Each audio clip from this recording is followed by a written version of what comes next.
တော့ကျွန်တော်ဒီနေ့နှုတ်ကပတ်တော်လည်းပဲဓမ္မတိကျမ်းထဲကပဲကျွန်တော်တို့ဆက်လက်ပြီးတော့မှဆင်ခြင်ခွန်အားယူဖို့ဖြစ်တယ်ဆိုတော့ကျွန်တော်နှုတ်ကပတ်တော်ဝေငှတဲ့ချိန်တိုင်းစနေနေ့ပဲဖြစ်ဖြစ်တနင်္ဂနွေနေ့ပဲဖြစ်ဖြစ်ကျွန်တော်သစ္စာမပြတ်ပဲနဲ့ကျွန်တော်တို့နေ့တိုင်းဖတ်ခဲ့တဲ့အပတ်ထဲကပေါ့နော်နှုတ်ကပတ်ကျမ်းပိုက်တွေကိုကျွန်တော်တို့ဆင်ခြင်အောင်မေ့ကြမှာဖြစ်တယ်ဆိုတော့ဒီဘောလုံးအဖွဲ့အစည်းပဲဖြစ်ဖြစ်ကျွန်တော်စစ်တပ်အဖွဲ့အစည်းပဲဖြစ်ဖြစ်ဒီနေ့ unit တစ်ခုဖြစ်လာတဲ့အခါမှာဒီနေ့တစ်ခုတည်းပေါ်မှာလမ်းကြောင်းတစ်ခုပေါ်မှာကျွန်တော်တို့ဒီစီစီလုံးလုံးနဲ့တွားကြတဲ့အခါမှာအဲ့ဒီအဖွဲ့အစည်းဟာတိုးတက်မှုနဲ့တူဒီနေ့စီလုံးညီညွတ်စွာနဲ့တိုးတက်ခြင်းဒီနေ့ကျွန်တော်တို့တွေ့ရအချင်းချင်းလည်းပဲပုံမှုပြီးတော့မှနားလည်မှုရှိတာကိုကျွန်တော်တွေ့ရတယ်ဆိုတော့နှုတ်ကပတ်တော်ကျမ်းပိုက်ဖတ်ဖို့ရန်အတွက်တစ်နှစ်စာကျွန်တော်တို့အားလုံးလက်ခံရရှိထားတယ်လို့လည်းမျှော်လင့်ပါတယ်ဆိုတော့ဒီနေ့တော့ကျွန်တော်အနေနဲ့နှုတ်ကပတ်တော်ကျမ်းပိုက်ကိုမဿဲခန်းကြီး25ထဲကဝေငှဖို့ရန်အတွက်ပြင်ဆင်နေမနေ့ကတော့ကျွန်တော်တို့ထွတ်မြောက်ရာကျမ်း7ထဲကကျွန်တော်တို့ဆင်ခြင်အောင်မေ့ခဲ့ကြတယ်ပေါ့နော်ဆိုတော့ဒီပတ်ထဲမှာကျွန်တော်တို့နှုတ်ကပတ်တော်ဖတ်ခဲ့တဲ့အရာကဓမ္မသစ်ကျမ်းမှာဆိုလို့ရှိရင်တော့ရှမဿဲခရစ်ဝင်ခန်းကြီး19ကနေပြီးတော့24အထိကျွန်တော်တို့ဖတ်ရှုခဲ့ကြပြီလို့ကျွန်တော်မျှော်လင့်နေခဏရှမဿဲခရစ်ဝင်ကျမ်းကိုကျွန်တော်ကြည့်တဲ့အခါမှာခရစ်တော်ရဲ့တက်တော်စဉ်အကြောင်းကျွန်တော်တို့တွေ့ရတဲ့အတိုင်းပဲဒီ19ကနေပြီးတော့မှ24ကိုကျွန်တော်ကြည့်တဲ့အခါမှာဘာအကြောင်းအရာကျွန်တော်တွေ့ရလဲဆိုလို့ရှိရင်ခရစ်တော်ရဲ့အမှုတော်မြတ်သူခမည်းတော်ကသူ့ကိုခိုင်းစေတဲ့အမှုကနေပြီးဆုံးခံနေပြီကနေလောကကဘာကြီးမှာဖြစ်ပျက်လာမဲ့အဖြစ်ပျက်တွေနော်ဘယ်လိုပုံစံမျိုးနဲ့အဆုံးသတ်တော့မယ်အဆုံးသတ်ကာလရောက်တဲ့အခါမှာဘယ်လိုပုံစံမျိုးတွေနဲ့ကျွန်တော်တို့သိမြင်နိုင်တယ်လေဆိုတဲ့အကြောင်းအရာကို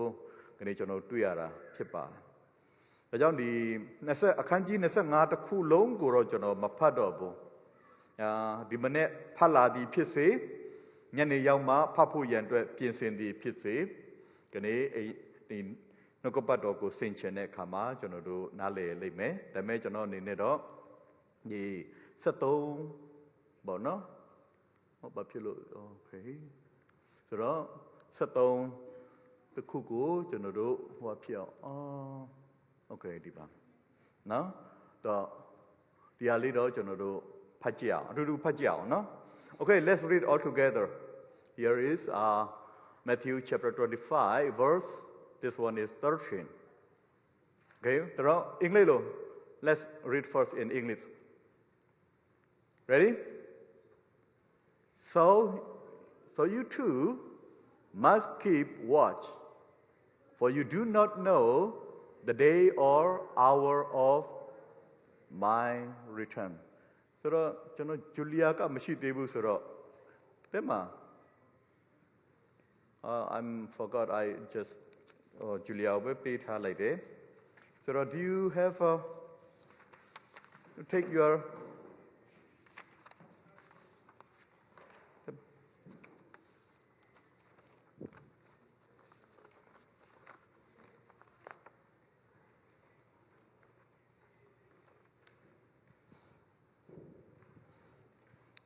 Please take everybody,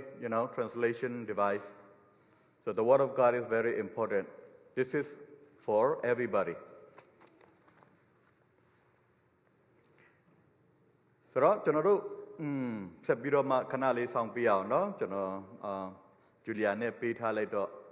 အခုဂျူလီယာက Sunday School class မပြီးသေးဘူးထင်တယ် I'm sorry တဲ့မှာဆိုတော့တဲ့တော့မလည်းပဲကနေလူငယ်လေးတွေလည်းပဲပြရဲ့နိုင်ငံတော်အတွက်သူတို့စက္ကပ်ပါဝင်လာကြတဲ့အရာလေးတွေဟာကျွန်တော်တို့အတွက်မတမ်းမှကိုဝမ်းမြောက်စရာဖြစ်ပါတယ်ဆိုတော့ကျွန်တော်တို့ဗမာလိုပြန်ဖတ်ကြည့်အောင်အားလုံးတူတူဖတ်မယ်နော်တို့ဖြစ်၍လူသားသည်ကြွလာအံ့သောနေ့ရဲ့အချိန်နာရီကိုသင်တို့သည်မတိသောကြောင့် စောင့်နေကြလောဒီစကားကဘသူပြောတဲ့စကားလဲယေရှုပြောတဲ့စကားယေရှုကဘယ်သူတွေကိုပြောတာလဲတပည့်တော်တွေကိုပြောတဲ့စကားအဲ့ဒီမှာလူသားဆိုတာကဘသူကိုပြောချင်တာလဲယေရှုခရစ်ကမိမိကိုမိမိအမြဲတမ်းရည်ညွှန်းပြောဆိုတဲ့အခါမှာလူသားလို့ပြောဆိုတာကိုသုံးနှုန်းတာကိုကျွန်တော်တွေ့ရတယ်။တော့လူသားသည်တဲ့ကြွလာအံ့သောနေ့ရဲ့အချိန်နာရီတဲ့ဆိုတော့ခရစ်တော်တဖန်ပြန်လာမဲ့နေ့ရဲ့အချိန်နာရီကိုပြောချင်တာဖြစ်တယ်။တင်တို့သည်မသိသောကြောင့်တဲ့ဒီနေ့ယုံကြည်သူတွေကိုပြောချင်တာဖြစ်တယ်။စောင့်နေကြလော။ဒီနှုတ်ကပတ်တော်ကိုကျွန်တော်တို့ဆင်ခြင်ရမှာဖြစ်တယ်။ဆိုတော့ကျွန်တော်တို့မဿဲခန်းကြီး19ကနေပြီးခဲ့တဲ့ခေါက်မှာလဲကျွန်တော်တို့လေ့လာခဲ့ပြီးပြီเนาะသူရဲ့အခွင့်အာဏာနဲ့ပတ်သက်ပြီးတော့မှဒီတစ်ခေါက်မှာ19ကနေ20ကိုကျွန်တော်ဖတ်တဲ့အခါမှာဘာတွေ့ရလဲဆိုတော့နိုင်ငံတော်အတွက်ဖခင်ရဲ့နိုင်ငံတော်အတွက်ပေးဆက်ရမယ့်အရာနဲ့ခရစ်တော်ရဲ့တပည့်တော်ဆိုတာကဘလို့စိတ်သဘောထားတွေရှိကြလဲဆိုတဲ့အရာကိုခရစ်တော်ကပြောပြပေးတယ်အငယ်21ကနေပြီးတော့23ကိုကျွန်တော်ကြည့်တဲ့အခါမှာဘာပြန်တွေ့ရလဲဆိုလို့ရှိရင်ဒီနေ့ယေရုရှလင်မြို့ကိုနော်မိကလေးကိုစီးပြီးတော့မှဝင်လာတယ်ပြီးတော့မှအဲ့မှာဗိမာန်တော်မှာဘာသာရေးခေါင်းဆောင်တွေနဲ့နော်ဒီနေ့ကျွန်တော်တို့ထိတ်တိုက်တွေ့တယ်ပြီးတော့မှဘာသာရေးခေါင်းဆောင်တွေရဲ့ဟန်ဆောင်မှုတွေကိုလုံးဝအာမနာပဲနဲ့ဒီနေ့သူတို့ရဲ့အပြစ်ကိုဖော်ပြတယ်နော်ပြီးတော့အငယ်24ကိုရောက်လာတဲ့အခါမှာဘာအကြောင်းအရာကိုကျွန်တော်တွေ့ရလဲဆိုတော့နော်အနာဂတ်နမိတ်လက္ခဏာနဲ့ပတ်သက်ပြီးတော့မှဟုတ်ပြီကဘာကြီးကနော်ပျက်စီးတော့မယ်ဒီအကြောင်းအရာနဲ့ပတ်သက်ပြီးတော့မှ I forgot if you didn't take my sermon or listener note you can take here so you need to fill out not only hearing and you need to written or filling ဘာမှလို့လဲဟိုအနောက်ဘက်မှာရှိတယ်ကျွန်တော်ဒီတစ်ခေါက်မှာကျွန်တော်ဗာစိတ်ကူးထားလဲဆိုလို့ရှိရင်တော့နှုတ်ကပတ်တော်ကိုနားထောင်ကြတဲ့အခါမှာတစ်ခါတည်းမှာနားနဲ့နားထောင်တာလဲကောင်းတယ်လို့နော်ဒါပေမဲ့နားနဲ့နားထောင်တာကတဲ့ကနေ့ကျွန်တော်တို့တရက်တောင်မခံဘူးတဲ့ခဏလေးနဲ့ကျွန်တော်တို့မေးတယ်ဒါပေမဲ့ရေးမှတ်ထားမယ်ဆိုလို့ရှိရင်တော့တဲ့ကြာကြီးကျွန်တော်တို့မှတ်မိနိုင်တာဖြစ်တယ်နော်ဒါကြောင့်အိမ်ကိုကျွန်တော်အနေနဲ့နှုတ်ကပတ်တော်ဝင်ငှတဲ့ခါမှာကနေ့ကျွန်တော်အနေနဲ့ဗာလက်ဆောင်မှမပေးနိုင်တော့လည်းပဲကနေ့နှုတ်ကပတ်တော်ကိုနားလည်စေခြင်းနဲ့ရသွားစေခြင်းနဲ့ပြီးတော့မှသူတစ်ပါးကိုလည်းပဲကျွန်တော်တို့ဒီနေ့နှုတ်ကပတ်တော်ဘာအကြောင်းအရာကိုဖြစ်ခဲ့လဲဆိုတဲ့အခါမိသားစုမှာလည်းပဲပေါ့နော်လူများအတင်းပြောနေတာတဲ့စာလို့ဒီနေ့ငါတို့နှုတ်ကပတ်တော်ဝေငှခဲ့တဲ့အကြောင်းအရာတွေကတော့ဒီထဲကနေပဲဆိုပြီးတော့ကျွန်တော်တို့ဆွေးနွေးလို့ရအောင်နော်ကျွန်တော်တို့အနောက်မှာမြန်မာလိုပြင်ဆင်ထားတယ်အရှိမအင်္ဂလိပ်လိုပြင်ဆင်ထားတယ်ကြိုက်တဲ့အရာနဲ့ကျွန်တော်တို့နော်ယူဆောင်လို့ရပါတယ်ဆိုတော့ဟုတ်ပြီကျွန်တော်ဒီတာဘက်ကိုပြန်သွားရအောင်ဆိုတော့အဲ့ဒီမှာသခင်ခရစ်တော်24ထဲမှာနော်သခင်ခရစ်တော်ကိုတပည့်တော်တွေကဗိမာန်တော်ကိုလိုက်ပြတယ်ဆိုတော့အမတမခန္ဓာထေဝါတဲ့ဗိမာန်ဒါတောင်မှဒီနေ့ပထမနော်ရှောလမုန်မင်းကြီးဆောက်ခဲ့တဲ့ဗိမာန်မဟုတ်ပဲနဲ့ဇရုဘဘဲနော်ဇရုဘပေလာဆောက်ခဲ့တဲ့ဗိမာန်နော်ငကိုလောက်အရေးသွေးနော်မမီပေမဲ့ကနေ့ဗိမာန်တော်ရဲ့ခမ်းညားမှုကိုပြတဲ့အခါမှာဗိမာန်တော်ဟာပျက်စီးရမယ်စစ်ဘေးတွေကြုံရမယ်စာငတ်မှုတဲ့ဘေးတွေကြုံရမယ်ဘေးဒဏ်ကြီးတွေနော်ရင်ဆိုင်ရမယ်ဆိုပြီးတော့မှပြောတယ်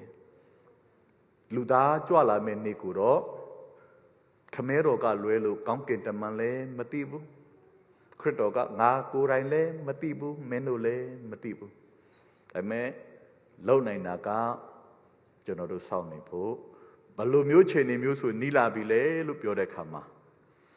အခုကျွန်တော်တို့လက်ရှိရင်ဆိုင်ကြုံတွေ့နေတဲ့အမှုရာတွေထဲမှာဆိုရင်ကျွန်တော်တို့လက်ထက်ထဲမှာတောင်မှဖြစ်နိုင်ကြည်နော်အကယ်၍ဘုရားက ကျွန်တော်တို့ကိုပို့ဆောင်ပေးတဲ့အခါမှာကျွန်တော်တို့လက်ထက်ထဲမှာတော့မှအဲ့ဒီဒုတိယကျင့်ကြွလာခြင်းကိုကျွန်တော်တို့နော်တွေ့ကြုံနိုင်စရာအကြောင်းရှိတယ်ဆိုတော့ဒီကြောင့်နဲ့ပတ်သက်ပြီးတော့မှအခန်းကြီး25ကိုကျွန်တော်ကူးပြောင်းသွားတဲ့အခါမှာဘယ်ချိန်မှာပြန်လာမလဲ when ဘလို့လမိတ်နဲ့ခဏနဲ့လဲ sign ပြောပြီးတဲ့အခါမှာဒီနေ့ကျွန်တော်တို့ယုံကြည်သူတွေအနေနဲ့ထိုအချိန်ကာလကိုစောင့်မျှော်ပြီးတော့မှဘယ်လိုအသက်ရှင်သင့်တယ်လဲနော်အခန်းကြီး25ကိုကျွန်တော်တို့ဖတ်တဲ့အခါမှာနော်ဘာတွေဖြစ်လာခရစ်တော်ဒုတိယကြိမ်ပြန်ကြွလာမယ်အဲ့ဒီပြန်ကြွလာမယ်အချိန်နာရီကမတိတော့လဲပဲကမ္ဘာလောကကြီးမှာဖြစ်ပျက်နေတဲ့အမှုရာတွေအပြင်ကျွန်တော်တို့အရေးလက္ခဏာလေးတွေကိုကျွန်တော်သိမြင်ခွင့်ရတယ်အဲ့လိုမျိုးအရေးလက္ခဏာလေးတွေကိုကျွန်တော်သိမြင်တဲ့အခါမှာခဏကျွန်တော်တို့ဘယ်လိုပုံစံမျိုးနဲ့အသက်ရှင်နေထိုင်မလဲဆိုတဲ့ဟာကိုအခန်းကြီး25ကကျွန်တော်တို့ကိုနော်စိတ်ကူးရင်နဲ့နော်ကျွန်တော်တို့တိုက်အိမ်ဆောက်နေတယ်မဟုတ်ဘူးစိတ်ကူးရင်နဲ့ကျွန်တော်လက်ကပါပေါ်မှာသွားနေတဲ့အရာမဟုတ်ဘဲနဲ့ခရစ်ယာန်ယုံကြည်သူရဲ့အသက်တာအမတန်မှလက်တွေ့ဆန်တဲ့အသက်တာဖြစ်တယ်လက်တွေ့ကြတဲ့အသက်တာဖြစ်တယ်ဒါပေမဲ့တယောက်တည်းတော့မဟုတ်ဘူးဖယားနဲ့အတူဒီနေ့လက်တွေ့ကြအသက်ရှင်ရတဲ့အသက်တာဖြစ်တယ်ဒါကြောင့်ဒီနေ့ကျွန်တော်တို့ဒီဟာကိုကျွန်တော်တို့ဆင်ခြင်ဖို့ရန်အတွက်တစ်ကနေပြီးတော့မှအငယ်တစ်ကနေပြီးတော့မှဒီမှာကျွန်တော်တို့เนาะသခင်ခရစ်တော်ကเนาะဒီအငယ်19ကနေပြီးတော့မှအကြောင်းအရာတွေကိုပြောပြလာတယ်ပြီးတော့မှဒီနေ့ကျွန်တော်တို့ဗိမာန်တော်ထဲမှာရောက်တယ်ဖာရိရှဲတွေနဲ့ကျွန်တော်ရဲ့ဒီမှာဖာရိရှဲဟိုကတော့ကျွန်တော်ဂျမနိုင်းအကူညီနဲ့နည်းနည်းလေးပုံမဆွဲတတ်တော့သူ့ကိုလှုပ်ခိုင်းတာနဲ့ဘာဖြစ်လို့ mask တွေဘာတွေတက်ခိုင်းလိုက်လဲတော့ကျွန်တော်မသိဘူးဒီမှာဗိမာန်တော်ယေရုရှလင်မြို့ကိုမီလာလေးဆင်းပြီးတော့ဝင်လာတဲ့ပုံပြီးတော့မှအငယ်24မှာကျတော့ကျွန်တော်ဒီမှာသူကနော်သူဒုတိယကြိမ်ကြွလာမယ့်အကြောင်းနဲ့ပုပ္ပနမိတ်လက္ခဏာတွေအကြောင်းပြောပြတယ်ပြီးတဲ့အခါမှာ25မှာနော်ဒီမှာကျွန်တော်တို့ဥပမာတွေကို3ခုလောက်ကနေကျွန်တော်တို့ကိုပြောပြတယ်ဆိုတော့ဟုတ်ပြီကျွန်တော်တို့ခုခေတ်ကာလမှာတော့လူတိုင်းဖုန်းမရှိတဲ့သူမရှိဘူးဟုတ်တယ်နော်ကဲဖုန်းလေးပါလေးထောင်ပြကြည့်ပါဦးဖုန်းမရှိတဲ့သူများဒီထဲမှာပါလားလို့နော် everybody has a phone this is very important device every day if you may be forgot to reading the Bible but you may not forget touching your phoneဆိုတော့ကျွန်တော်ဒီဥပမာလေးနဲ့ကျွန်တော်တို့ဖြစ်နိုင်ဖို့အတွက်ဥပမာပေးခြင်းနဲ့ဆိုကျမ်းစာထဲမှာတော့ဒီမှာအငယ်1ကနေ73အထိမှာတော့စီမီခွက်ပေါ့ဒီနေ့ခေတ်မှာတော့ကျွန်တော်တို့နော်ဒီနေ့ခေတ်ရဲ့ကာလနဲ့ပတ်သက်ပြီး smartphone ပေါ့နော်ကျွန်တော်ဒီအကြောင်းအရာနဲ့ပတ်သက်ပြီးတော့ဥပမာလေးတွေနဲ့ကျွန်တော်တို့ဆင်ခြင်ကြည့်အောင်နေ့ခေတ်မှာကျွန်တော်တို့စီမီခွက်မလိုဘူးလေနော်ဆိုတော့ဖုန်းနဲ့ပဲဥပမာပေးနိုင်ဖို့အတွက်ကျွန်တော်ပြင်ဆင်ထားတာဖြစ်တယ်ဆိုတော့ကျွန်တော်တို့ကြည့်အောင်အဲ့မှာတော့အပြိုနော်ကနေမင်္ဂလာဆောင်လူလင်ကိုခရီးဥကြိုပြုမယ်နော်တတို့သမီးတစ်ကြိတ်10ယောက်ပေါ့နော်ကျွန်တော်တို့ဥပမာပေးထားတာကိုကျွန်တော်တွေ့ရတယ်ဆိုတော့ကနေအဲ့ဒီတတို့သမီး10ယောက်စလုံးဟာအပြင်ပန်းအားဖြင့်နော်သူတို့ရဲ့ကွဲပြားခြားနားမှုကျွန်တော်တို့ဘာမှမသိရအပြင်ပန်းမှာနော်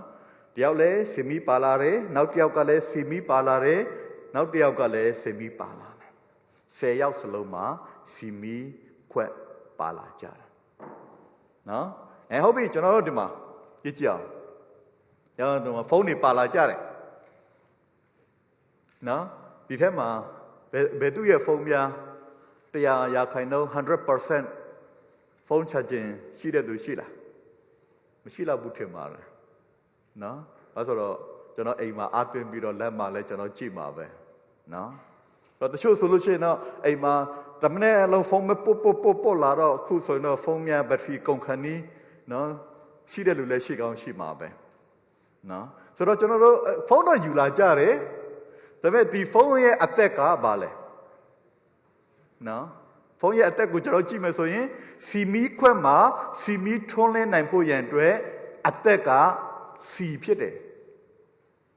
နော်စီမီကုန်မဟုတ်ဘူးအခဲမှာမီးကိုလင်းစေတယ်မီးစာကိုအလင်းဖြစ်စေတဲ့စီဖြစ်တယ်ကျွန်တော်ဖုန်းကင်တယ်လို့ပဲကျွန်တော်တို့ဖုန်းယူလာကြတယ်ဒါပေမဲ့ကျွန်တော်တို့ဖုန်းကဘက်ထရီသေသွားပြီဆိုလို့ရှိရင်ဘာသုံးစားလို့ရတယ်နော်ဖုန်းခေါ်လို့လည်းမရဘူးနော်လမ်းမသိလို့ GPS သုံးမဆိုလည်းမဖြစ်ပြန်ဘူးနော်ကျွန်တော်တို့ပြင်းလို့ဆိုပြီးတော့မှနော် YouTube တို့ဘာတို့ Facebook တို့ဘာတို့တွားကြည့်မယ်ဆိုပြန်လေဘာမှမဖြစ်တော့ဒါဆိုရင်ဒါကြီးကအခွန်တက်တက်ပဲပေါ့နော်ဆိုတော့ခဏကျွန်တော်တို့ဒီမှာအမျိုးသမီး10ယောက်ထိုနည်းတူပဲကျွန်တော်တို့အနေနဲ့သင်ခန်းစာယူဖို့ရန်အတွက်လည်းပဲဒီမှာကျွန်တော်တို့ဖျားတော့လာရှိခိုးတယ်အားလုံးတူတူပဲရာတူတူအေးတော့အနှွေးထဲကိုစီနဲ့အမျိုးမျိုးကိုယ့်ရဲ့ခန္ဓာကိုယ်နှွေးအောင်နော်ကျွန်တော်တို့ခဏတစားဆင်ပြီးတော့ကျွန်တော်တို့လာကြတယ်ဒါပေမဲ့ဒီထဲမှာခုနကဥပမာလိုပဲ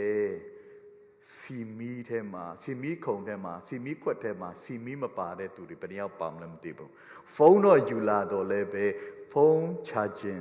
မရှိတော့တဲ့သူဘယ်နှယောက်များရှိမလဲကျွန်တော်မသိဘူးနောက်ဆုံးသောနေ့မှာလည်းပဲတင့်နှလုံးသားထဲမှာကယ်တင်ခြင်းသို့ရောက်စေတဲ့ယုံကြည်ခြင်းနှလုံးသားထဲမှာခရစ်တော်ရဲ့ဝိညာဉ်ကိန်းဝတ်တဲ့အသက်တာမရှိဘဲနဲ့ဖခင်เจ้าမှာတော့ခတ်တီတီနဲ့လာထိုင်ကောင်းထိုင်နေမယ်အမေရပါတယ်ဒီနေ့အချိန်ရှိသေးတယ်ဒါကကျွန်တော်တို့အသက်တာထဲမှာဆင်ခြင်နိုင်ဖို့ရန်အတွက်ဖြစ်တယ်ဒါကြောင့်ဒီနေ့ကျွန်တော်တို့ဒီဖုန်းဟာဘလောက်ပဲထောင်ကနန်းနဲ့ချီပြီးတော့ပေးနေရဘက်ထရီမရှိနော်ဘာမှသုံးစားလို့မရဘူးဖန်သားပြင်တုံးကြီးနဲ့အတူတူပဲနော်ဖုန်းမှာလည်းပဲကျွန်တော်တို့ဘက်ထရီဟာအရေးကြီးတယ်လို့ပဲတင်လူတယောက်ဖြစ်ပြီးတော့မှကနေဘလောက်ပဲရုပ်ရည်ချောချောဘလောက်ပဲအသားရည်လှလှဘလောက်ပဲအရက်ထောင်ထောင်မောင်းမောင်းနဲ့ကြည့်လို့ကောင်းကောင်းတင်းရဲ့နှလုံးသားထဲမှာခရစ်တော်ရဲ့ဝိညာဉ်မရှိရင်ခုနကတတိုးသမီး10ယောက်ထဲမှာမိုက်တဲ့တတိုးသမီး9ယောက်နဲ့အတူတူပဲကျွန်တော်တို့ဒီဖုန်းထဲကကျွန်တော်ဖုန်းထဲကဘက်ထရီကိုကျွန်တော်မိမမှာဖုန်းဘက်ထရီကုန်နေလို့ဆိုပြီးတော့မှကျွန်တော်သွားပြီးတော့ကျွန်တော်ဖုန်းထဲကဘက်ထရီကိုကျွန်တော်မျှလို့မရဘူးတခါတည်းမှာကျွန်တော်တို့သားသမီးတွေကိုအယမ်းချစ်တယ်သားသမီးအတွက်ဆိုလို့ရှိရင်တော့ကိုယ့်အသက်ကိုပဲပေးရကျွန်တော်တို့အသက်ကိုပေးချင်တဲ့စိတ်လည်းကျွန်တော်ရှိကောင်းရှိမယ်ဒါပေမဲ့ကဲတင်ခြင်းထာဝရအသက်နဲ့ပတ်သက်ရင်တော့တင်ဘလောက်ပဲကြိုးစားတင်ကဲတင်ခြင်းရပြီးတော့မှကနေကျွန်တော်တို့ရဲ့မိမကကဲတင်ခြင်းမရလို့သူ့ကိုကဲတင်ခြင်းကျွန်တော်တို့နော်ပေးချင်တယ်ဆိုရင်လည်းမဖြစ်နိုင်လောကမှာတချို့သောအရာတွေကိုမျှဝေပေးလို့ရပေမဲ့ထာဝရအသက်နဲ့ပတ်သက်ရင်တော့ကျွန်တော်တို့ချစ်လှပါတယ်ဆိုတဲ့မိန်းမယောက်ျားသားသမီးကိုကျွန်တော်တို့မျှဝေပေးလို့မရဘူးတူတယောက်ချင်းစီကအဲ့ဒီကဲတင်ခြင်းကိုရမှကနေခုနကမင်္ဂလာဆောင်တိုးသမီးခရစ်တော်ဒီဟူသောကျွန်တော်တို့ရဲ့ကယ်တင်ရှင်ဒုတိယကြိမ်ကြွလာတဲ့အခါမှာသင်ကောင်းကင်မှာနေဖို့ရန်အတွက်ဖြစ်တယ်ဒါကြောင့်နှုတ်ကပတ်တော်ကပြောလဲသင်တို့သည်တဲ့ယုံကြည်ခြင်း၌တည်နေခြင်းရှိမရှိမိမိကိုယ်ကိုဆန်းစစ်ပါဒါကြောင့်တထိုင်ထဲမှာဆန်းစစ်ကြရအောင်ငါထာဝရအသက်ကိုကယ်တင်ခြင်းသို့ရောက်တဲ့ယုံကြည်ခြင်းငါမှရှိလားယုံကြည်ခြင်းမျိုးမျိုးရှိတယ်အနာရောဂါကိုငြိမ်းစေတဲ့ယုံကြည်ခြင်းလည်းရှိတယ်ဒါပေမဲ့ကယ်တင်ခြင်းသို့ရောက်စေတဲ့ယုံကြည်ခြင်းမဟုတ်ဘူးအခက်အခဲပြဿနာကိုကျော်လွှားနိုင်တဲ့ယုံကြည်ခြင်းသင်မှာရှိကောင်းရှိမယ်အခက်အခဲပြဿနာကိုအဲ့ယုံကြည်ခြင်းနဲ့သင်ကျော်လွှားကောင်းကျော်လွှားမယ်ဒါပေမဲ့နောက်ဆုံးသော အချိန်ခရစ်တော်ကြွလာတဲ့ချိန်မှာတော့အဲ့ဒီကယ်တင်ခြင်းနဲ့ဆိုင်တဲ့အရာတင်လုံးဝတင်နဲ့ဆိုင်မှာမဟုတ်ဘူး။ဒါကြောင့်ခဏကျွန်တော်တို့ဆန်းစစ်ဖို့လိုတယ်ဒီမှာတင်တို့ဒီယုံကြည်ခြင်း၌တည်နေခြင်းရှိမရှိမိမိကိုယ်ကိုဆန်းစစ်ကြလော့မိမိကိုယ်ကိုဆန်းစစ်ကြလော့တင်တို့အထဲ၌ခရစ်တော်ရှိကြောင်းကိုတင်တို့ကိုယ်တိုင်မသိကြသလိုသို့မဟုတ်တင်တို့ဒီစုံစမ်းစစ်ဆေးခြင်း၌ကြရှုံသောသူများဖြစ်လေပြီတကားနော်ဖြစ်လေပြီလောကဲကျွန်တော်တို့ဖခင်เจ้าလာတိုင်းလေတင့်အထက်မှာခရစ်တော်မရှိဘဲနဲ့ငါအထက်မှာဟိုတဲ့နေ Facebook အကြောင်းပဲကျွန်တော်ရှိနေတာဒါကြောင့်ကျွန်တော်ဗာပြောလဲကျောင်းမှာကျောင်းတက်တဲ့ချိန်ကာလမှာဆိုလို့ရှိရင်စိတ်တွေပဲရောက်နေလဲပဲခင်းနေရောက်နေသလားလို့ကျွန်တော်တို့ပြောထားရှိတယ်တငယ်ချင်းတွေစိတ်အာယုံကဒီမှာမရှိတဲ့အခါမှာကျွန်တော်တို့နေ့တူဝအသက်ရှင်ခြင်းတက်တာထဲမှာခရစ်တော်ကျွန်တော်နှလုံးသားထဲမှာရှိလားမရှိဘူးလားဆိုတာကကျွန်တော်တို့မိမသိဖို့တဲ့ကိုယ်တိုင်ကသိနေဖို့အရေးကြီးတယ်။ဘာလို့လဲလူကဟန်ဆောင်လို့အယံကောင်းကြတဲ့သူတွေရှိတယ်။လူများမသိအောင်ကနေဟန်ဆောင်ကောင်းတဲ့သူတွေရှိတယ်။ဒါပေမဲ့ကိုတော့ဘယ်သူမှကနေဟန်ဆောင်လို့မရတော့ဘူး။ဒါကြောင့်ဒီနေ့ဒီမှာရှိတဲ့ဒီခရစ်တော်ကြွလာခါနီးမှာခရစ်တော်ပြန်လာမဲ့နေ့အတွက်ကျွန်တော်တို့ပထမဦးဆုံးပြင်ဆင်ရမယ့်ချက်ကတင့်နှလုံးသားထဲမှာအရောက်ချင်းစီတိုင်းရဲ့နှလုံးသားထဲမှာယေရှုခရစ်ပေးတဲ့အသက်ဝိညာဉ်တင်ရပြီလားဆိုတာကိုဒီနေ့ကျွန်တော်တို့ဆန်းစစ်ကြရအောင်ကျွန်တော်တို့ဖုန်းကိုကြည့်ဖို့ရန်အတွက်ဒီဖုန်းမီလင်းပြီးတော့မှကျွန်တော်တို့လိုချင်တယ်လို့လိုချင်တဲ့အရာကိုเนาะဒီဖုန်းအပြင်เนาะမီအလင်းရောင်ပဲဖြစ်ဖြစ်ညမှာမီလင်းစေဖို့အတွက်ပဲဖြစ်ဖြစ်เนาะကျွန်တော်တို့အမျိုးတွေနဲ့စကားပြောဖို့အတွက်ပဲဖြစ်ဖြစ်ကျွန်တော်တို့ဘက်ထရီမရှိဘူးဆိုလို့ရှိရင်ဒီဖုန်းကျွန်တော်တို့လက်ထဲမှာကင်ထားတာကဘာမှသုံးစားလို့မရတင်လူတယောက်ဖြစ်နေပြီးတော့မှဒီနေ့အသက်အရွယ်ထိဖရာသခင်ကကြမ်းကြမ်းမာမာဝဝပြူပြူနဲ့လှပပလေးနဲ့အသက်ရှင်နေခွင့်ဖရာကပေးနေပေမဲ့တင်ရဲ့နှလုံးသားထဲမှာယေရှုခရစ်ရဲ့ကယ်တင်ခြင်းထာဝရအသက်နဲ့ဆိုင်တဲ့အရာမရှိကနေ့ပြင်ဆင်မှုကလိုနေသေးတယ်အချိန်ရှိသေးတယ်ဆိုတာကိုကျွန်တော်တို့နားလည်ကြဖို့ဖြစ်တယ်ဆိုတော့ဒုတိယချက်အနေနဲ့ကျွန်တော်တို့ပြန်ပြီးတော့ကြည့်ကြအောင်ဆိုတော့နော်ဒီဒုတိယချက်အနေနဲ့ကျွန်တော်ကြည့်မယ်ဆိုလို့ရှိရင်ဒီမှာဥပမာပေးတယ်နော်ဥပမာကဘာဥပမာလဲကနေ့တထေးတယောက်နဲ့ပတ်သက်ပြီးတော့မှတထေးကသူခရီးသွားဖို့ရှိတယ်အဲ့ခါမှာသူကနေပြီးတော့မှငယ်သားတွေကိုခေါ်ပြီးတော့မှနော်သူတို့တွေကိုအတီးနော်သူတို့တက်ဆွမ်းနိုင်တဲ့အတိုင်းတာကိုတထေးကနားလည်သိတဲ့ခါမှာကနေ့ငွေအခွက်တွေကိုပေးတယ်နော်တချို့ကိုကြတော့နှုတ်ကပတ်တော်ထဲမှာကျွန်တော်ကြည့်ကြအောင်ဘယ်နှခွက်ပေးတယ်လဲကဲအငယ်14ကနေပြီးတော့မှကျွန်တော်တို့30အထိကျွန်တော်တို့တွေ့ရမှာဖြစ်တယ်အဲ့ဒီဖြစ်ပျက်ကနော်ဆိုတော့အဲ့ဒီဖြစ်ပျက်ထဲမှာကနေ့အခွက်30ရတဲ့သူရှိတယ်ပြီးတော့မှအခွက်50ရတဲ့သူရှိတယ်နော်ပြီးတော့မှကနေ့အခွက် sorry ဒီနော်အခွက်20ရတဲ့သူရှိတယ်ပြီးတော့မှတချို့နော်အခွက်50ရှိတယ်ပြီးတော့မှတစ်ခွက်ပဲရတဲ့သူရှိတယ်ဆိုတော့အဲ့မှာကျွန်တော်တို့သူတို့တက်ဆွမ်းနိုင်တဲ့အတိုင်းပဲကနေတခင်ကပေးထားဒါကျွန်တော်တို့ဘာနဲ့ဆိုင်လဲဆိုလို့ရှိရင်ကျွန်တော်တို့ဖရာသခင်နဲ့ဆိုင်တဲ့အရာဘယ်လောက်ထိတစ္ဆာရှိလဲနော်ကျွန်တော်တို့လူကကိုကတာလူများလို့မစွမ်းဆောင်နိုင်မှာဒါပေမဲ့စွမ်းဆောင်တဲ့သူကိုတော့ကျွန်တော်တို့မနာလို့ဖြစ်တတ်တယ်အဲ့ဒါကအပြစ်ကသဘောတဘာဝဒါပေမဲ့ဒီထဲမှာကျွန်တော်တို့မနာလို့ဖြစ်တဲ့အရာကိုကျွန်တော်တို့လိုက်ပြီးတော့အပြစ်တင်နေဖို့ရန်အတွက်ခရစ်တော်ကကျွန်တော်တို့တုံသင်ပေးတာမဟုတ်ဘဲနဲ့ကျွန်တော်တို့ကိုဖျားပေးတာဝန်ရှိတယ်တချို့တချင်းဆိုအယံအတန်ကောင်းတယ်တချို့အယံကိုကနေအလုတ်မြင်တယ်အတင်းတော်မှာဘာလို့ရမလဲမြင်တယ် နော်လူများကအဲ့ဟာကိုမစင်စားဘူးဒါပေမဲ့ तू ကနှိမ်ချပြီးတော့မှအစီခံတတ်တဲ့သဘောရှိတယ်နော်တချို့ကတော့ကျွန်တော်တို့နီးပညာပိုင်းဆိုင်ရာမှာအယံတော်တယ်နော်ဆိုတော့ကျွန်တော်တို့မှာဖယားကပေးထားတဲ့ခုနကဒီထက်မှာတော့ငွေနဲ့ပတ်သက်ပြီးတော့မှပြောထားပေမဲ့ကျွန်တော်တို့အရောက်ချင်းစီတိုင်းမှာတော့ဖယားသခင်ကတက်ဆွမ်းနဲ့အစွမ်းစားလေးတွေကျွန်တော်တို့ပေးထားပြီးသားကျွန်တော်တို့ကလူများကသူတို့အစွမ်းစားကိုကောင်းကောင်းအသုံးချတဲ့အရာပေါ်မှာကျွန်တော်တို့ကနော်သွားပြီးတော့မှမနာလိုဖြစ်မယ်စားဖယားကကိုပေးထားတဲ့အစွမ်းစားမှာကနေကျွန်တော်တို့ဘာလို့ဖို့လို့လဲပွားများအောင်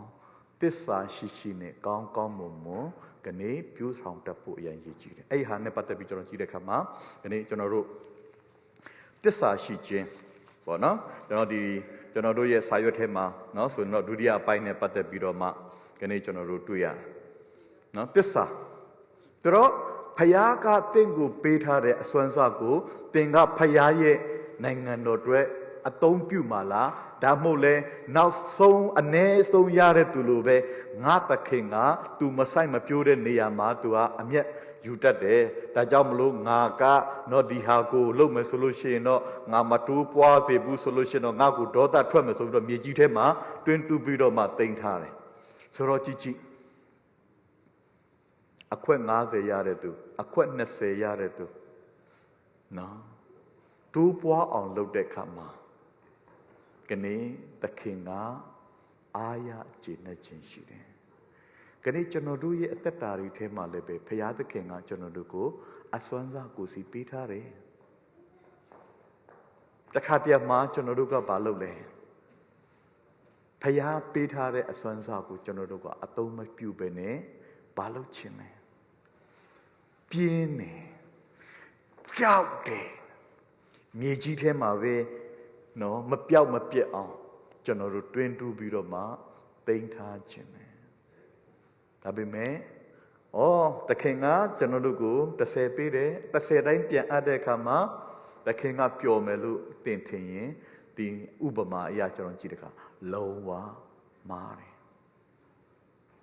ဒါကြောင့်တစ္ဆာတရားနော်ဖယားကပေးတဲ့အရာပေါ်မှာအတုံးချဖို့အတုံးခံဖို့ဖယားကကျွန်တော်တို့ကိုအဲ့အစွမ်းစားကိုပေးထားတာကြောက်ဖို့ပေးထားတာမဟုတ်ဘူးခဏကျွန်တော်တို့စိုးရင်ကြောက်ရွံ့ခြင်းနဲ့တူပြင်းဖို့အတုံးမပြုခြင်းလို့ဥပမာဆိုပါတော့ဗျာကျွန်တော်တို့ဘုရားသခင်ကတေဂီတာနဲ့ပတ်သက်ပြီးတော့မှကျွန်တော်တို့ကိုနော်တိခတ်နိုင်တဲ့အစွမ်းစားကိုကျွန်တော်တို့ပေးထားတယ်ကျွန်တော်တို့ကကောင်းကောင်းမလေးကျင့်ခြင်းဘူးကောင်းကောင်းကျွန်တော်တို့ကအတုံးချတတ်အတုံးမခံခြင်းဘူးနော်ကျွန်တော်တို့အားရင်တော့ပါဝင်မယ်မအားရင်ဂိမ်းမဆိုင်ဘူးနော်ကျွန်တော်တို့ဆိုပါတော့ကျွန်တော်တို့ဒီဒါကျွန်တော်တို့ music ပိုင်းနဲ့ပတ်သက်ပြီးတော့မှနော်ကျွန်တော်တို့တခြားပိုင်းတွေမှာလည်းအများကြီးရှိတယ်ကျွန်တော်တို့ကိုစီမှာသူများနဲ့မတူတဲ့ဖရာသခင်ကဉာဏ်စွမ်းရည်တွေအတန်စွမ်းရည်တွေကနေခွန်အားတွေဖရာကပေးထားတယ်ဒါပေမဲ့ကျွန်တော်တို့ကမတိတလို့ကိုယ်နဲ့မဆိုင်တလို့လို့နော်ကျွန်တော်တို့ဖယားရဲ့နိုင်ငံတော်အတွက်အသုံးမချဘဲနဲ့နေရင်ကျွန်တော်တို့ကိုကယ်တင်သခင်ကမပျော်ဘူးဘာလို့လဲသွားဒီကောင်ကိုငါရှိကနေချစ်ချင်းခေါ်တော့အန်တော့ခဲချရမိတော့ချစ်ချင်းချလိုက်အလိုမျိုးအပြစ်ဒဏ်ကိုပေးတယ်တနည်းအားဖြင့်ပြောမယ်ဆိုလို့ရှိရင်တော့ခုနကခရစ်တော်အထဲမှာရှိပြီးတော့မှခရစ်တော်ရဲ့ဝိညာဉ်ကျွန်တော်နှလုံးသားထဲမှာကိန်းဝတ်တဲ့သူဟာခုနကအစတိုးပွားစီတယ်လို့ပဲကျွန်တော်တို့တိုးပွားတစ္ဆာရှိအလုံးလုံးတတ်တယ်ဒါပေမဲ့အထဲမှာဖခင်ရဲ့ဝိညာဉ်မရှိတဲ့သူကတော့သူ့ကိုအချိန်မပေးရင်သူ့ကိုဂယုမဆိုင်ပြီးတော့မှကျွန်တော်တို့ဖခင်ကပေးထားတဲ့အစွမ်းစားကိုကျွန်တော်တို့ကတိုးတက်အောင်ကျွန်တော်တို့မလစ်ဖခင်နိုင်ငံတော်အတွက်ငါအသုံးပြုရမယ်ငါပို့ပြီးတော့မှငါဒီထက်ကောင်းအောင်ငါလုပ်ရမယ်ဆိုတဲ့ဟာမရှိဘူးဖခင်နိုင်ငံတော်အတွက်ဆိုစေတနာစိတ်ကိုမရှိဘဲနဲ့ကျွန်တော်ရှိတဲ့အခါမှာနောက်ဆုံးသခင်ကလည်းပဲသူ့ကိုကနေအန်သွားခဲကြရနေရာကိုပို့တတ်တယ်နော်ဒါကြောင့်ဖခင်ကပေးတဲ့ဝိညာဉ်စုကျေးဇူးကိုသုံးမလား မသုံးရင်တင်ဆုံးရှုံးမယ်သုံးရင်သခင်ရဲ့မျက်နှာသာပေးခြင်းသင်ခံရမယ်နောက်ဆုံးချက်မှာအမတန်မှစိတ်ဝင်စားစရာကောင်းပါတယ်ဆိုတော့ဒီမှာကျမ်းစာထဲမှာလည်းကျွန်တော်တို့ကိုပြောပြပေးထားတယ်နော်ခရစ်တော်ရဲ့အစေပါကဲ့သို့၎င်းဘုရားသခင်ဤနဲ့နဲသောအရာတို့ကိုစောင့်သောဘာနာဆိုးကဲ့သို့၎င်းသူတပါးသည်တင်တို့ကိုမှတ်ပါစေတဲ့ထိုမှတပါးဘာနာဆိုးမည်ဒီကသစ္စာရှိရမယ်သစ္စာရှိရမယ်နော်ဒါကြောင့်ခဏကျွန်တော်တို့ရဲ့တက်တာထဲမှာသစ္စာရှိခြင်းနော်ခဏကျွန်တော်တို့အမတန်မှအရေးကြီးတယ်ဒါကြောင့်ခဏကျွန်တော်တို့တွေဘုရားသခင်ကခဏကျွန်တော်တို့ကိုဝိညာဉ်နဲ့ဆိုင်တဲ့အရာတွေမှာလဲနှလုံးသားထဲမှာရှိခရစ်တော်ရှိတဲ့တတ်တာကိုဖြစ်စေခြင်းတလို့ခရစ်တော်အားဖြင့်ရရှိလာတဲ့ဝိညာဉ်စုကျေးဇူးကိုလည်းပဲဖခင်ရဲ့နိုင်ငံတော်တည်ဆောက်ခြင်းလုပ်ငန်းမှာကနေပါဝင်ဖို့ရန်အတွက်ဖခင်ကကျွန်တော်တို့ကိုအသုံးပြုခြင်းနဲ့တချို့ဝင်ငွေအရန်ကောင်းတယ်တချို့ကျွန်တော်တက်တော်ထဲမှာပြောပြမယ်နော်မိသားစုထဲမှာတချို့တစ္ဆာရှိတယ်ဆယ်ဖို့တစ်ဖို့မှာလင်မယားနှစ်ယောက်စလုံးဝင်ငွေရှိရင်လင်မယားနှစ်ယောက်စလုံးရဲ့ဆယ်ဖို့တစ်ဖို့ကိုပေးတယ်တချို့ကလင်မယားနှစ်ယောက်လုံးအလုပ်လုပ်တယ်တယောက်ရဲ့ဆယ်ဖို့တစ်ဖို့ပဲပေးတယ်အဲ့ဒါတစ္ဆာမရှိဘူးလို့ပြောချင်တာဖြစ်တယ်နော်တစ္ဆာတရားနဲ့ပတ်သက်ပြီးတော့တချို့ကျွန်တော်တို့ဘုရားကောင်းကြီးခံစားရတယ်ဘုရားကောင်းကြီးဘယ်လိုခံစားရလဲကျွန်တော် bonus တွေရမယ်ကျွန်တော်တစ်ခါတည်းမှာအပိုဝင်ငွေတွေရတယ်ကျွန်တော်တခြားမိသားစုတွေလိုအပ်တာတော့ဘုရားကိုပေးတယ်ဒါပေမဲ့အဲ့ဓာတွေကိုတော့ကျွန်တော်တို့ကအိတ်ကတ်ထဲမှာနှိုက်ပြီးတော့ကျွန်တော်တို့ထည့်ထားတယ်ဘုရားငွေကြေးနဲ့ပတ်သက်တဲ့ခါမှာကနေကျွန်တော်တို့တွေ့ရဆိုတော့ကျွန်တော်တို့နောက်ထပ်ဗပြောလို့ရလဲကျွန်တော်တို့နောက်ထပ်နော်တစ္ဆာတရားနဲ့ပတ်သက်ပြီးတော့မှနော်ကျွန်တော်တို့လှုပ်ဆောင်တဲ့မှာကျွန်တော်အတက်တော်လုပ်ငန်းတွေမှာနော်ကနေဘုရားကျောင်းပါဝင်တာမှာကနေကျွန်တော်တို့ music ကဏ္ဍမှာပါဝင်တဲ့အခန်းကဏ္ဍပဲဖြစ်ဖြစ်ကနေကျွန်တော်တို့ကျမ်းစာဖတ်တာနော်ဘုရားသခင်ကကျမ်းစာဖတ်တာကိုလူကျွန်တော်တို့အတ္တမှာဖြစ်စေခြင်းနဲ့စုမှန်မှန်တောင်းတာကိုကျွန်တော်ဖြစ်စေခြင်းနဲ့ကျွန်တော်တို့ကအခက်အခဲဒုက္ခရောက်မှာအိုးဘုရားကယ်ပါဆိုပြီးနှုတ်ကပတ်တော်သွားရှာတယ်ဟိုလန်ဒီလန်နဲ့နောက်ဆုံးပါဖြစ်လေတချို့တွေဆိုရင်တော့ဆရာဟိုကျမ်းပိုက်ဘယ်နားမှာလဲပြောပြပေးပါဦးဟာဆရာကျွန်တော်တို့ကိုဆုတောင်းပေးပါဦးဆရာဆိုတာကတော့ဆုတောင်းပေးရမယ်နှုတ်ကပတ်တမန်တရားလိုင်းကြောင်းပေါ်မှာဖိမမှာတော့မှန်တယ်ဒါပေမဲ့တင်ဒုက္ခရောက်မှဒီနေ့ကျွန်တော်တို့အကူအညီတောင်းတတ်တယ်ဆိုလို့ရှိရင်ဒါဟာသစ္စာတရားနဲ့ညီဘုရားသခင်ကိုကိုးကွယ်တာမဟုတ်တော့ဘူးကျွန်တော်တို့ဂျုံမအခါခွင့်တင်မှကိုးကွယ်တဲ့အရာတွေဖြစ်လာဆိုတော့ကျွန်တော်တို့သစ္စာတရားနဲ့ပတ်သက်တဲ့အခါမှာသစ္စာတရားဆိုတာပုံမှန်ကျွန်တော်တို့ဘုရားသခင်ရဲ့ရှေ့မှာကျွန်တော်တို့ဝင်ထွက်သွားလာတတ်တဲ့အသက်တာဆူတောင်းခြင်းလားကျမ်းစာဖတ်ခြင်းလားဘုရားရဲ့နှစ်သက်တဲ့စကားတွေကိုသူတပါးတွေကိုပြန်ပြီးတော့မှနော်ဧဝံဂေလိတရားကိုတက်သေးခံခြင်းလားဒါကနေ့ကျွန်တော်တို့ခရစ်တော်ကကနေ့ကျွန်တော်တို့ကိုပြင်သူမလာခင်မှာကျွန်တော်တို့ကိုပြင်ဆင်စေခြင်းတဲ့အမှုဖြစ်တယ်နောက်ဆုံးချက်ကိုကျွန်တော်ကြည့်ကြည့်အောင်တော့အဲ့မှာနောက်ဆုံးချက်မှာကျွန်တော်တို့နော်31ကနေပြီးတော့မှကျွန်တော်ကြည့်တဲ့အခါမှာဘာအကြောင်းအရာကိုကျွန်တော်တွေ့ရလဲဆိုလို့ချင်းတော့တိုးနဲ့စိတ်ခွဲတဲ့အကြောင်းအရာမှာထပ်ပြီးတော့မှဒီနေ့ဥပမာကတော့ဒီနေ့မေတ္တာပေါ့နော်ဆိုတော့ခရစ်တော်ပြန်လာမယ့်နေ့ရက်ကိုပြင်ဆင်ပြီးတော့နေရမယ်ဘယ်လိုလဲဘယ်လိုပြင်ဆင်မှာလဲကျွန်တော်နှလုံးသားထဲမှာခရစ်တော်ရဲ့ဝိညာဉ်ရှိစေခြင်းအပြင်ပြင်ဆင်ဖို့ဘုရားကအလိုတော်ရှိတယ်ဒုတိယချက်မှာကျွန်တော်တို့ဘုရားပေးတဲ့နိုင်ငံတော်နဲ့ဆိုင်တဲ့အရာမှာကျွန်တော်တို့လှုပ်ဆောင်ဖို့ရန်ကျွန်တော်တို့မှာတာဝန်ရှိတယ်အဲ့ဒီလှုပ်ဆောင်တဲ့အရာမှာတစ္ဆာရှိရှိလှုပ်ဆောင်တတ်ဖို့ဘုရားလိုတော်ရှိတယ်ဘုရားကဝိညာဉ်စုကျေးဇူးကိုပေးထားတယ်သင်မသုံးဘူးဆိုရင်တော့သင်ကိုဘုရားသခင်ကဆုံးရှုံးခြင်းတို့ရောက်စေဖို့ရန်အတွက်ဖြစ်စေမှာဖြစ်တယ်တတိယအချက်ကတော့အမတန်ရေးကြီးတယ်ချစ်ချင်းမေတ္တာနော်သူနဲ့စိတ်ခွဲတဲ့ခန္ဓာနာအောက်မှာဘာအကြောင်းအရာပြောပြလဲဆိုလို့ချင်းနော်ခရစ်တော်ကဒီမှာလက်ဝဲဘက်နဲ့လက်ရဘက်ရှိတဲ့သူအကြောင်းကိုပြောပြီးတဲ့ခါမှာဒီနေ့ကျွန်တော်တို့ချစ်ချင်းမေတ္တာနော် ခရစ်တော်ကိုဘယ်အခြေအနေမှာကျွန်တော်တို့တွေ့ရတတ်လဲဘုရားသခင်ရဲ့ချစ်ချင်းမေတ္တာမှာကနေ့ကျွန်တော်တို့မေတ္တာပြတ်သားတဲ့သူဖြစ်ဖို့ဘုရားသခင်ကလူသဘောတဘာဝကတော့လူကတော့ဘာသဘောကြလဲလူတယောက်ကရုပ်တန်တန်လေးရှိမယ်လူတယောက်ကဥစ္စာပစ္စည်းပေါ်ကျွယ်ဝတဲ့ဟန်ရှိမယ်ဆိုရင်လူတွေကတငယ်ချင်းမိတ်ဆွေလုပ်ချင်တယ်နော်ပြီးတော့ကျွန်တော်တို့အသင်းတော်တွေထဲမှာလည်းကျွန်တော်ကြည့်တဲ့ခါမှာအားဖျားရှိခိုးမမှန်သွားတဲ့သူနော်ပြီးတော့မှလူများရှိမှစံသာနှုတ်ကပတ်တော်ကိုပြောနိုင်တဲ့သူဆိုရင်တော့ကျွန်တော်ဘာလုပ်ချင်လဲခေါင်းဆောင်နေရာမှာတင်ချင်တယ်လူရဲ့သဘောတဘာဝလူဟာအပြင်းပန်းတဲ့တံကိုကြည်တတ်တဲ့သဘောတဘာဝဖြစ်တယ်ဒါပေမဲ့ခရစ်တော်ကဒီမှာဗာမေတ္တာပြတဲ့ခါမှာခဏခုနကနော်မေတ္တာဆိုတဲ့အရာကလူတွေသတ်မှတ်တာကခဏကျွန်တော်တို့အဝိစာကောင်းကောင်းဝတ်မယ်စကားရင်ရင်ကြည်ကြည်ပြောမယ်ခဏကျွန်တော်တို့နော်အများကြီးနော်သူရဲ့အချိန်တွေသူရဲ့ဥစ္စာတွေကိုသုံးမယ်ဆိုလို့ရှိရင်ကျွန်တော်တို့ကသူတို့ရှိမှမေတ္တာပြန်ပြဖို့ရန်အတွက်လိုချင်တယ်ဒါပေမဲ့ဒီမှာနှုတ်ကပတ်တော်ထဲမှာမေတ္တာပြတဲ့သူမှာကျွန်တော်တို့အသင်းတော်တွေမှာခဏအားငယ်တဲ့သူတွေကိုညီလိုတဲ့သူတွေအများကြီးကျွန်တော်တို့ရှိတယ်တခါတည်းမှာဒီဥပမာထဲမှာဘာအကြောင်းပြောပြလဲသခင်ခရစ်တော်ကနော်အဲ့မှာငါစာငတ်တဲ့ခါမှာမင်းတို့ကငါ့ကိုမကြွေးဘူးတဲ့ဒီမှာအငယ်30နဲ့ခုနှစ်မှာကိုရောအငယ်36ကငါဒီအဝတ်ချီးစည်းရှိသောအခါတင်တို့ဒီအဝတ်နဲ့ဖုံးလွှမ်းကြ၏ငါဒီ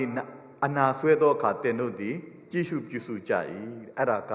ဒီနေ့တိုးဘက်မှာရှိတဲ့သူတွေကိုပြောပြတဲ့အရာဖြစ်တယ်ဒီနေ့ဖခင်ရဲ့ဝိညာဉ်ခရစ်တော်ရဲ့ဝိညာဉ်ရတဲ့သူတွေခရစ်တော်ရဲ့ကနေပေးထားတဲ့ဖခင်ကပေးထားတဲ့ကနေအစွမ်းစားတွေမှာဖခင်အတွက်တစ္ဆာရှိရှိနဲ့အသုံးပြုတဲ့သူတွေဟာကနေခွဲခြားခြင်းမရှိတော့ဘဲနဲ့ကနေစင်ရဲချမ်းသာမယူအကူအညီလိုအပ်တဲ့သူတိုင်းပေါ်မှာကူညီတတ်တဲ့သဘောတဘာဝကျွန်တော်တွေ့ရတယ်အဲ့ခါမှာတစ်ခါတည်းမှာခရစ်တော်ကကျွန်တော်တို့အယံအကူအညီလိုအပ်တဲ့သူတယောက်လို့ကျွန်တော်တို့အနာကိုလာတတ်တယ်အဲ့ဒီခါမှာကျွန်တော်တို့ကဒီလူကနန်းတယ်ဒီလူကဘာမှလဲနော်ကျွန်တော်တို့တစ်ခါမှကျွန်တော်အတဲ့တော်ထဲမှာလဲဟိုးနောက်ဆုံးမှာနော်ຫນွေရတီလောက်မှာချွေးတန်တရေရေတဲ့ဟိုဖြစ်ကြတယ်နော်အများစုကတော့အဲ့ချိန်ကာလမှာလည်းပဲဖျားเจ้าထဲမှာတနတ်တွေပါတွေပြစ်တယ်ဆိုတော့ကြောက်ကြတယ်ကျွန်တော်မြင်တဲ့ခါမှာခရစ်တော်ရုပ်ဖြတ်ပြီးတော့များလာနေသလားစကားကောင်းကောင်းတော့ပြောတယ်ကောင်းကောင်းအနားယူဖို့ပြောပြတယ်ဟိုမှာရေတွေရှိတယ်အဲ့မှာကော်ဖီတွေရှိတယ်တောက်သုံးလို့ရပါတယ်တခါတည်းမှာခဏကျွန်တော်တို့အဝိစာကောင်းကောင်းနဲ့လူကြီးလူကောင်းဟန်လာတဲ့သူတွေကိုတော့ကျွန်တော်တို့ကဒီလူကငါတို့ကိုဒုက္ခပေးမှာမဟုတ်ဘူးလို့ကျွန်တော်တို့ထင်တတ်တယ်ဒါပေမဲ့အဝိဆုပ်ဆုပ်ပြက်ပြက်နဲ့ဝစ်လာပြီဆိုလို့ရှိရင်တော့ဒီလူကငါတို့ကိုဒုက္ခပေးတော့မှာပဲတခါတည်းမှာကျွန်တော်တို့ရဲ့ဖခင်ရဲ့မေတ္တာကိုပြတဲ့အခါမှာအပြင်ပန်းကိုကျွန်တော်တို့ကြည်ပြီးတော့မှပြတတ်တဲ့သဘောရှိတယ်ဒါပေမဲ့ခရစ်တော်ကတော့ခဏကျွန်တော်တို့ခုနကနော်ကျွန်တော်တို့သူဆွေးရဲကဲ့သို့တော်ကောင်းဆာငတ်မတ်တိတ်နေတဲ့သူကဲ့သို့တော်ကောင်းခဏကျွန်တော်တို့ရှိမှလဲလာနိုင်တယ်ဒါပေမဲ့ကျွန်တော်တို့ဖခင်သားသမီးတွေဟာယုံကြည်သူအချင်းချင်းကျွန်တော်တို့ဘာလို့ဖို့လို့လဲချစ်ဖို့ပြားလို့ရှိတယ်ယုံကြည်သူပဲလားကိုအချင်းချင်းပဲချစ်ဖို့လားမဟုတ်ဘူးသူတပါးကိုလည်းကျွန်တော်တို့ချစ်တတ်ဖို့လိုတယ်သူတပါးကိုလည်းကျွန်တော်တို့မေတ္တာပြဖို့ရန်အတွက်ဘုရားကအလိုတော်ရှိပါတယ်တခါတည်းကနေ့ကျွန်တော်ပြောပြမယ်မေတ္တာမှန်ဆိုတဲ့အရာကခိုင်းမလောက်တာမဟုတ်ဘူးမေတ္တာမှန်သည်ကနေ့ဆိုပါတော့ဒါလက်တွေ့ဆံဖို့ရန်အတွက်အရင်ကြီးတယ်ဒါကြောင့်ဘုရားရဲ့မေတ္တာဆိုတာကလက်တွေ့ဆံခြင်းဒါကျွန်တော်ပြောတဲ့အခါမှာဝါကြွားပြီးတော့ကျွန်တော်ပြောတာမဟုတ်ဘူးခဏအသင်းတော်တွေမှာကိုကြီးလိုအပ်တဲ့ခါမှာတချို့တွေကိုတော့ကျွန်တော်ဟေးအဲ့လိုသွားကူညီလိုက်အောင်ကူညီလိုက်အောင်လို့ပြောတဲ့ချိန်မှာသွားကူညီတယ်ကျွန်တော်စောင့်ကြည့်နေတယ်ဒါပေမဲ့နောက်တရက်မခိုင်းတော့ရင်မလုပ်တော့ဒါပေမဲ့တချို့ကတော့ကူညီလိုက်အောင်လို့ပြောတဲ့ခါမှာသူအားတဲ့ချိန်တိုင်းမှာသွားကူညီပေးကျွန်တော်နဲ့ကျွန်တော်မိမအတဲ့တော်မှာတချို့လိုအပ်တဲ့သူတွေရှိတယ်နော်လိုအပ်တဲ့သူမှာမနဲ့ Eda bedu apimar, I can be no, a piman camele. General Nia Lu Ade Turima, Gobia can be Lumia Exima, General Sanutua Shimpire. Lumiane, Sene General, Selemishi the Jow, Seshima General Kupima Mogo, Lenele General Kupire, General Mima Abu Kadiama, General Dibema Labuchire, General Tiautele, General Tokure. The Biochina Nitaha, Gani, Latwisane. Dunia Kaima looked at Mobo. Daya, Gani General, Payaye Mita Suraka, Gani, let we atone chata chin, let we atone punichin pete. Dunia a cake, Dumia look at Nere Yapoma, Ane Nere Yapoma, Gani General, a poor Gani P, a poor Zigani Pida Mopene, look at the Yago, Pipi the poor pete. Daya, Gani General, Yonchitu Fantamia, General Losong Tamiado Ayadiha. Go a mew molo. Go tu Jesu Kupoma Shilo, Maho Bene, Gani go ye Yendu Gobe, Chipu Yendre Pure Kama. Gani General Losong Tapu, Adaja, Piensen Jin, so the Yama, Gani, Nabati and the Negaro, General Nale Tapu and Tokaro, General do yet Tema. Crypto go young Jire, young Jin, Shila, Mishipula. Dudia Nepians in Jen, Alupians in the Jen up today. Dudia Ninedo, General, Atono Kanjin, Tessan Shishine, Gani Atono Kana. Nituamu, Mahobu, Manituamu. Natessa Shishine, Atono Kana to a Bedoma, Manituabu, Bedoma, low sound that Yatra Mawa Joabu. Gani, now so Chamaro, Eri Yaga, the Kate Mita. နဲ့လုပ်တယ်။ဒါကြောင့်ဒီ25အခန်းကြီး25ကကျွန်တော်တို့ကိုဗာပြောပြပေးလေ။နော်။ဒီနေ့ကျွန်တော်တို့အချိန်ကိုနော်7နိုင်ထိုးတော့မယ်။7နိုင်ဖျားရှိခိုးရှိတယ်။ဖျားကြောင်း7နိုင်ကွဲစတယ်။နော်7နိုင်မခွဲသေးဘူးမသွားသေးဘူး။ဟာလို့မှလူလည်းရောက်မှာမဟုတ်သေးဘူး။ကျွန်တော်တို့စောင့်တက်တဲ့သူတွေကငါဖျားเจ้าဆိုတော့မယ်ငါဖျားเจ้าမှာဘာလုပ်ရရှိမလဲမသိဘူးငါဒီနေ့ဘယ်နဲ့မှဘာမှလုပ်ရမရှိဘူးဖျားเจ้าမှာငါဆောတော့ပြီးငါဆုတောင်းမယ်နော်အချိန်ကိုစောင့်တဲ့သူတွေမှာမတူဘူးနော်ကျွန်တော်ဒါပြောပြချင်တယ်ပြီးတော့မှကျွန်တော်တို့အချိန်ကိုဒီလိုပဲစောင့်ယုံတက်ပဲလားအစင်တင်ကဲဖြစ်တဲ့သူလားကျွန်တော်တို့ကိုယ့်ကိုစမ်းစစ်ဖို့လိုတယ်ဖျားပေးတဲ့စုကျေစုကိုမြေမြုပ်ပြီးတော့မှဖွက်ထားပြီးတော့မှနော်ညပြန်လာရင်ဒီအရင်တိုင်းပဲပြန်ပေးလိုက်မလေးရှုံးအရှုံးမှမရှိတာကြီးနော်ဖျားကတင့်ကိုသူ့ရဲ့အသွေးနဲ့အသက်ကိုယဉ်ပြီးတော့ပေးတဲ့မျက်နှာကိုမှမထောက်ပဲနဲ့ဖျားရဲ့အမှုတော်အတွက်ဖျားရဲ့နိုင်ငံတော်အတွက်မှာနော်တနည်းအားဖြင့်ပြောအချောင်ခိုတဲ့စိတ်ရှိတယ်ဆိုရင်တော့ကနေအဲ့ဒီတခင်ကပြောမှာမဟုတ်ဘူးနော်ဒါကြောင့်စုကျေးဇူးကိုအသုံးပြုပါအသုံးပြုရင်ထပ်ပြီးတော့ဘုရားကနော်အသုံးပြုရတော့ခွင့်ကိုလည်းပေးမှာအသုံးပြုနိုင်ဖို့ရန်အတွက်လည်းစက္ကပ်ပါအသုံးပြုနိုင်ဖို့ရန်အတွက်လည်းပဲအစဉ်သင့်ဖြစ်ပါတချို့ကဘာပြောလဲပါတော့ပါဝင်ခြင်းနဲ့ဒါပေမဲ့မအားဘူးနော်ဒါပေမဲ့ဆိုတဲ့စကားကတဲ့ပါဝင်ခြင်းနဲ့ဆိုတဲ့စကားလုံးအရှိကစကားလုံးကိုလုံးဝ crossing ချက်ချခတ်လိုက်တဲ့သဘောဖြစ်တယ်။တချို့ကတော့အဲ့လိုမျိုးနဲ့ဆင်ခြင်ပေးတတ်တယ်။ဆိုတော့ကျွန်တော်တို့နံပါတ်ဟိုအချက်မှာကျွန်တော်တို့ရဲ့ပတ်ဝန်းကျင်မှာရှိတဲ့အငယ်ဆုံးသူတွေက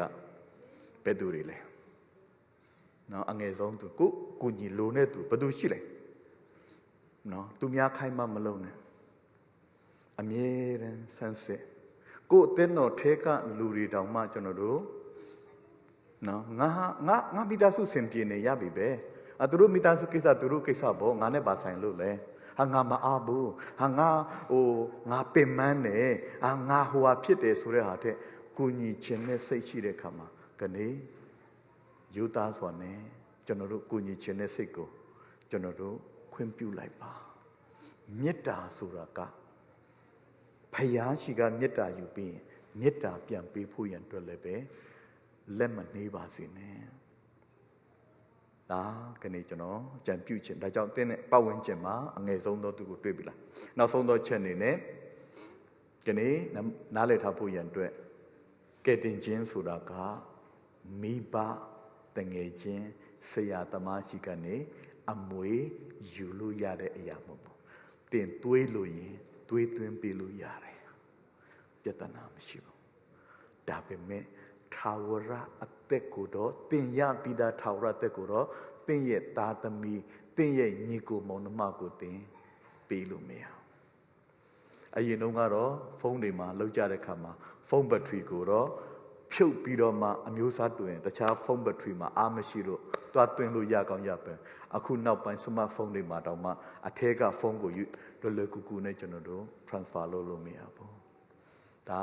လောကရုပ်ပိုင်းဆိုင်ရာထာဝရတက်နဲ့ဆိုင်တဲ့အရာမှာတော့ကနေ့တင့်ရဲ့ထာဝရတက်ကိုသူတစ်ပါးကို transfer လုပ်လို့မရဘူးဒါကြောင့်တင်ကိုယ်တိုင်ကရယူထားဖို့လိုအပ်တယ်ကိုယ်တိုင်စီကိုဖြည့်ရမှာဖြစ်တယ်ကိုယ်တိုင်ဘက်ထရီအားကိုတွင်းရမှာဖြစ်တယ်ရောက်လာတဲ့အခါမှာအစင်သင့်အနေထားနဲ့ရှိနိုင်ဖို့ရန်အတွက်ဖြစ်တယ်ဘုရားသခင်ကတင့်ရဲ့ ability ဆိုတဲ့အရည်အချင်းကိုဦးစားမပေးဘူးတင့်ရဲ့ available ဆိုတဲ့နော်အရာကိုပဲအသုံးပြုခွင့်ပေးတဲ့အရာသုံးပါရတယ်သုံးငါတတ်တယ်ငါသိတယ်ငါတော်တယ်ဆိုတဲ့အရာကိုဘုရားကကျွန်တော်တို့ကိုစိတ်ဝင်စားဘူးဘုရားအတွက်အချိန်ပေးနိုင်ခြင်းကိုဘုရားကစိတ်ဝင်စားတယ်ကျွန်တော်တို့ကဒီနေ့နော်ယေရှုခရစ်ကကောင်းကင်မှာပဲရှိတယ်လို့ကျွန်တော်တို့ထင်ကောင်းထင်မယ်မဟုတ်ဘူးနော်တင်သွားနေတဲ့လမ်းဘေးမှာလေ homeless ကတူလေရှိကောင်းရှိနိုင်တယ်ကျွန်တော်ဘဝမှာကျွန်တော်အရန်နောင်တရတဲ့အရာတခုကျွန်တော်ကျမ်းစာကျောင်းတက်တဲ့ချိန်ကာလမှာကျွန်တော်ခဏခဏတက်တဲ့ခံပူပါကျွန်တော်ကျမ်းစာကျောင်းတက်တဲ့ဗမာပြည်မှာကျွန်တော်အိမ်မှာကျောင်းမှာအဆောင်နေမှာနော်အဆောင်နေအဆောင်စားအဆောင်အိတ်ပုံစံမျိုးနဲ့ကျွန်တော်မတက်ဘဲနဲ့အိမ်ကနေကျွန်တော်တက်တာဖြစ်တယ်အဲ့တော့အမြဲတမ်းကျွန်တော်အိတ်ကတ်ထဲကဟာကိုကျွန်တော်ဆန်းစစ်ရတယ်နောက်နေ့လမ်းစီအတွက်ကျွန်တော်ကျမ်းစာကျောင်းတက်တဲ့ချိန်မှာကျွန်တော်မှာစပွန်ဆာမရှိပါဘူးကျွန်တော်ပေါ့နော်အုတ်ထင်းသူတွေတော့ပံ့ပိုးပါတယ်ဒါပေမဲ့အဲ့လိုလမ်းစီတို့ဘာလို့ကျွန်တော်အထဲတွေယူတယ်ရေမွေးတွေယူတယ်ရောင်းတယ်ဆိုတော့ကျွန်တော်တနေ့တော့ညနေအိမ်ပြန်လာတော့အရန်ပိုက်စားတယ်မိုးလေးချုပ်ပဲကျွန်တော်တဲအုပ်ဆရာအိမ်လဲတွားပြီးတော့ထမင်းမစားချင်တော့တဲ့ခါမှာကျွန်တော်ခောက်ဆွဲတုပ်စားဖို့အတွက်လုပ်တဲ့ခါမှာကျွန်တော်အဖွားတယောက်ကသူကတော့စင်ချီတော့ယောဂပေါ့နော်ရှိတဲ့အတွက်ကြောင့်သူကတောင်းစားတာရဲ့တဲ့အဖွားကိုတဲ့အတုတ်တပွဲလောက်ဝယ်ကျွေးပါလားကျွန်တော်လည်းနောက်တစ်နေ့ကားစီဒီနေ့စားမဲ့ဟာအတွက်ချက်နေတဲ့အချိန်မှာကျွန်တော်ဘေးနားလူကအဖွားလားကျွန်တော်ကျွေးမယ်ကျွန်တော်အရင်ရှက်တယ်အားကြောင့်ကျွန်တော်အဲ့လိုမျိုးအရာတွေကိုကျွန်တော်လက်လွတ်မခံချင်ဘူးဆိုတော့မေတ္တာဆိုတဲ့အရာတစ်ခုကဒီနေ့ကျွန်တော်စဉ်းစားတွေ့ဝေနေရမယ့်အရာမဟုတ်ဘူးဒီနေ့အချိန်အခွင့်အခါရတဲ့အချိန်မှာချက်ချင်းကျွန်တော်တို့လှုပ်ဆောင်ရမယ့်အရာဖြစ်တယ်ဒါကြောင့်ဒီနှုတ်ကပတ်တော်အားဖြင့်ကျွန်တော်ခွန်အားပေးခြင်းနဲ့ဆိုတော့ကျွန်တော်တို့ဒီမဿဲအခန်းကြီး25ကတော့ကျွန်တော်တို့သခင်ပြန်လာမယ့်နေ့အတွက်ပြင်ဆင်ခြင်းသင်ရဲ့ပြင်ဆင်ခြင်းကအစဉ်သင့်အနေထားနဲ့ပြင်ဆင်ပြီလားသင်ရဲ့ပြင်ဆင်ခြင်းကသစ္စာရှိနဲ့ဒီနေ့အသုံးတော်ခံခြင်းအပြင်ပြင်ဆင်တဲ့နော်ဒီအစဉ်သင့်ဖြစ်တဲ့အနေထားလားနောက်ဆုံးအချက်ကတော့ဒီနေ့မေတ္တာတတိပြတဲ့အနေနဲ့နော်မေတ္တာကိုပြန်ပြီးတော့မှမျှဝေတဲ့ဧဝံဂေလိဝေငှတာပဲဖြစ်ဖြစ်ကိုယ့်ရဲ့စွမ်းစားတွေကိုသူတစ်ပါးအတွက်ပေးတာပြီးမေတ္တာနော်ကိုမိသားစုကိုတော့မေတ္တာပေးတယ်သူမမိသားစုတော့ဒီနေ့မေတ္တာကိုမမျှဝေချင်ဘူးဆိုရင်လည်းမမှန်သေးဘူးတချို့ကကိုမိသားစုအတွက်ပဲမေတ္တာပေးနိုင်တယ်နော်တခြားသူအတွက်ဆိုအဲ့ဒီမေတ္တာကိုလုံးဝမမျှပေးချင်ဘူးလေရှိတတ်တယ်ဒါဟာလေကျွန်တော်တို့မဖြစ်တဲ့အချက်တွေဖြစ်တယ်ဒါကြောင့်ကျွန်တော်တို့ဒီຢာတွေအပြင်ဒီအရာကနော်ကျွန်တော်တို့ပြင်ဆင်တဲ့အခါမှာဒီနေ့ကျွန်တော်တို့အဲ့ဒီအချက်တွေအပြင်ပြင်ဆင်တဲ့သူတွေဖြစ်ဖို့ရန်အတွက်နော်ဝေငှားရခြင်းဖြစ်တယ်ခုချိန်မှာနောက်ဆုံး the blessing ဆိုတဲ့ဂုဏ်တော်ကိုတူတကွကျွန်တော်တို့ချီးမွမ်းမယ်ပြီးတော့ကောင်းချီးပေးခြင်းအပြင်ကျွန်တော်တို့ဆုံးသက်မှာဖြစ်ပါတယ်လို့